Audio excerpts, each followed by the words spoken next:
Aside from the obvious privileges, being the daughter of one of the world's biggest stars has also presented fashion designer Stella McCartney with its fair share of challenges.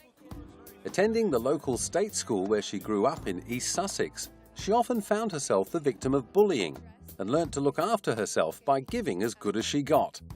On the upside, her celebrity connections enabled her to call on the services of supermodel friends like Naomi Campbell, Yasmin Libon and Kate Moss to model her graduation collection at Central St Martin's College of Art and Design, while Sir Paul provided the music.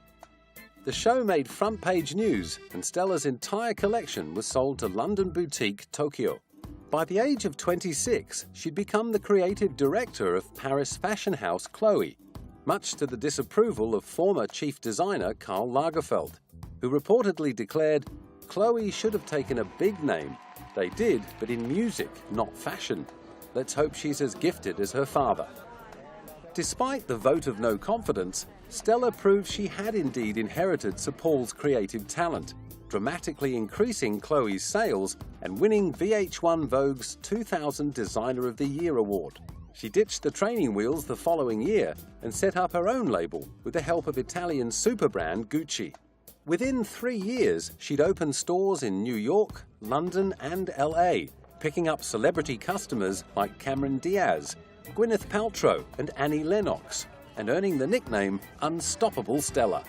She even designed the wedding dress for Madonna's marriage to director Guy Ritchie. While some uncharitable critics may have attributed her meteoric rise to nepotism, Sir Paul is first in line to big up his daughter's design talent, insisting it's all her own work. She's always great. I love her, obviously. I'm biased, but I think she does a great job. She's very hard-working. She pulls the whole thing together, has a very whole approach, and beautiful clothes that women want to wear. Rocker Courtney Love also adores her work. Great. I love the sweaters. I love the baby doll thing, of course, and I love the shoes. She's real fun. I think she's great. Whether or not Stella's ride to the top has been greased by her father's fame and contacts, she certainly hasn't simply sat back and cashed in. In 2004, as well as rolling out her new label, she designed tour costumes for Madonna and Annie Lennox and kitted out Gwyneth Paltrow and Jude Law for the sci-fi epic Sky Captain in the World of Tomorrow. Even more impressively, she broke new ground in a joint venture with sportswear giant Adidas.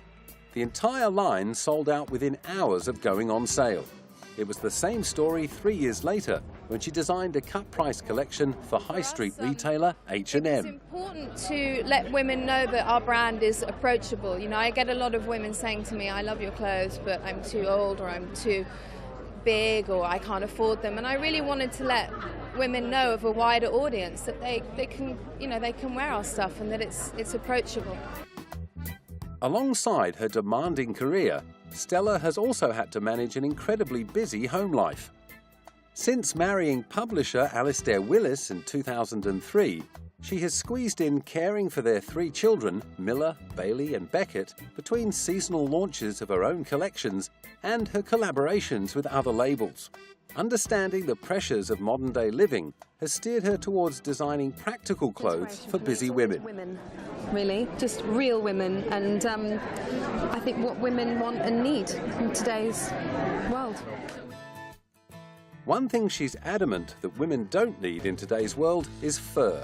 Following in the footsteps of her late mother Linda, she's a strict vegetarian and is devoted to her work for people for the ethical treatment of animals. While pregnant with her second child in 2006, she was honoured for her commitment to animal-friendly fashion.